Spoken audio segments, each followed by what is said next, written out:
Ini adalah penjara virtual di masa depan. Terkurung setahun di sini. Di dunia nyata hanya butuh 1 detik. Di sini tidak ada petugas penjara. Tidak ada teman satu sel. Para napi tidak mungkin bisa kabur. Karena penjara virtual hanya berada di dalam otak para napi. Jika ingin masuk ke penjara virtual, hanya butuh setetes obat mata berwarna hitam khusus ini. Beberapa detik kemudian, dia menjadi tahanan pertama di penjara virtual. Di dalam sini adalah sebuah kamar kecil yang gelap. Di depannya ada sebuah layar yang sangat besar. Di atasnya tertulis waktu hukuman. Dan di lantai hanya ada sebuah papan tulis dan karpet yoga. Dia membuka laci. Di dalamnya ada beberapa botol air dan makanan kaleng. Dan beberapa peralatan kebersihan. Hari pertama, dia berolahraga untuk menghabiskan waktu dengan penuh percaya diri. Lalu memakan semua makanan untuk menambah nutrisi. Lalu mulai menulis buku harian dan berhitung untuk menjaga kewarasannya. Tidak tahu sudah berlalu berapa lama. Layarnya tiba-tiba berubah menjadi merah. Dan nomor di layar berubah menjadi 002. Semua peralatan di dalam sel penjara diatur ulang dalam sekejap. Dan semuanya menjadi sama persis dengan kemarin. Dia akhirnya merasakan kengerian tempat ini. Dan mulai mencari jalan keluar. Tetapi setiap sisi hanya ada tembok. Bagian dalam lubang ventilasi juga hanya ada kegelapan. Di dalam keputusasaannya, dia mulai berbicara sendirian. Tak hentinya memberitahu diri sendiri. Ini hanyalah program virtual. Asalkan bisa tahan sampai waktunya habis, maka langsung bisa keluar. Akhirnya tiba di hari ke-365. Dia berdiri di depan layar dengan gugup. Menunggu momen untuk mendapatkan kebebasannya kembali. Tetapi saat layar perlahan-lahan berubah menjadi merah, tidak terjadi apapun di dalam ruang sel. Dia merasa ada yang tak beres. Kemudian nomor di layar berubah menjadi 001 kembali. Perhitungan waktunya mulai dari awal lagi. Masalah pengulangan program yang ditakutinya akhirnya terjadi juga. Apakah dia akan terjebak di penjara virtual yang diciptakannya sendiri? Kemudian ada angin yang bertiup. Mana mungkin bisa ada angin di ruangan sel yang tertutup rapat. Dia membuka laci. Ada cahaya keluar dari pojokan. Dia membuka papan besi. Di luarnya ternyata ada selapis plastik. Dia keluar dengan susah payah dari lubang. Di luar adalah sebuah gudang yang terbengkalai. Dan ruang sel tempatnya terkurung selama setahun. Hanya sebuah ruangan berlapis besi. Di dalam gudang terdapat banyak air minum botol dan makanan kaleng yang sama persis. Dan ada 12 kamera yang terus memantau dirinya dari segala sisi. Ternyata, dia sama sekali tidak dikurung di dalam penjara virtual. Tetapi benar-benar dikurung di dalam penjara nyata. Di dunia nyata juga bukan hanya berlalu 1 menit saja. Tetapi benar-benar sudah berlalu 1 tahun. Sepulangnya ke apartemennya, pengurus apartemen berkata bahwa kamarnya sudah disewa orang lain. Dia kembali lagi ke kantor. Tetapi di sini sudah tidak ada orang sama sekali.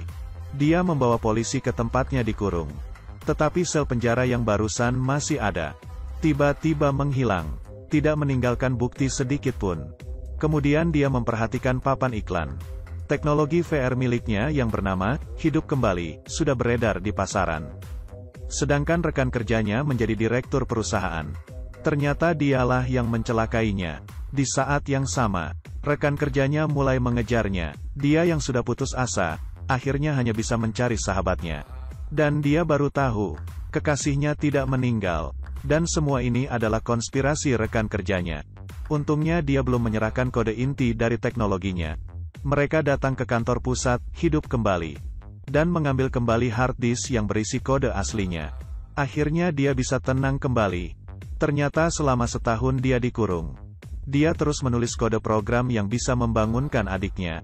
Dia langsung membawa obat mata ke rumah sakit. Tidak lama kemudian, adiknya membuka matanya perlahan-lahan. Tetapi, belum sempat dia merasa senang. Adiknya tiba-tiba kejang-kejang. Dia mulai tenggelam kembali. Seperti yang diketahui, 1 menit di dunia nyata sama dengan 1 tahun di dunia virtual. Sekarang, adiknya sedang mengalami siklus kematian terus-menerus di dunia virtual. Melihat adiknya begitu menderita, dia mencabut tabung oksigen dengan hati yang berat.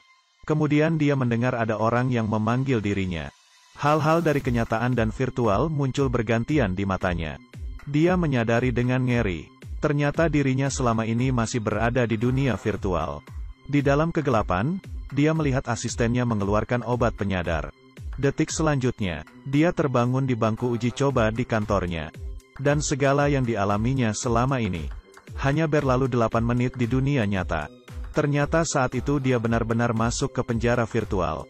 Hanya saja, setelah hitungan waktunya selesai, dia tidak terbangun. Tentang dicelakai oleh rekan kerjanya. Adiknya tenggelam dalam siklus kematian. Semuanya ini adalah alam bawah sadarnya. Dan kekasihnya benar-benar sudah meninggal. Dia akhirnya mengerti sekarang, kenapa ayahnya terus menentangnya untuk meneliti VR.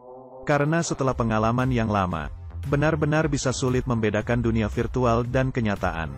Dengan tegas dia memutuskan untuk menghentikan penelitiannya. Rekan kerjanya marah, bertanya padanya, sebenarnya apa yang telah dialaminya. Tetapi dia tetap menarik teknologi buatannya itu. Kemudian rekan kerjanya menyadari, dia pernah kabur dari penjara di dunia virtual. Bahkan dia berinteraksi dengan orang lain. Dia sangat bersemangat, karena ini adalah fitur baru yang selalu diimpikan oleh keduanya. Dunia virtual interaktif. Rekan kerjanya berharap dia bisa masuk ke dunia virtual lagi untuk melengkapi datanya. Tetapi setelah mengetahui kengerian dunia virtual, dia langsung menolak. Kemudian rekan kerjanya dengan paksa meneteskan cairan tes ke matanya. Dia kembali memasuki dunia virtual. Tetapi dia yang sudah punya pengalaman, kali ini hanya menggunakan 10 hari. Terbangun kembali dengan mengandalkan kesadaran diri yang kuat. Dia memanfaatkan waktu rekan kerjanya tidak siap diri. Mengoleskan obat mata tes itu ke dalam matanya. Dia ingin membuat rekan kerjanya merasakan juga kengerian dunia virtual. Pertama kali masuk ke penjara virtual, rekan kerjanya ketakutan. Tubuhnya di dunia nyata segera mulai kejang-kejang. Tetapi dia tetap menunggu sampai hari ke-365 dengan kejamnya.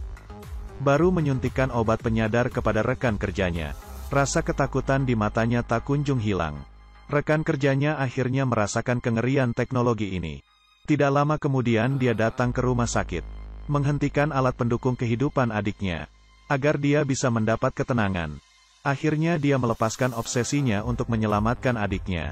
Dan rekan kerjanya juga meninggalkan proyek VR-nya.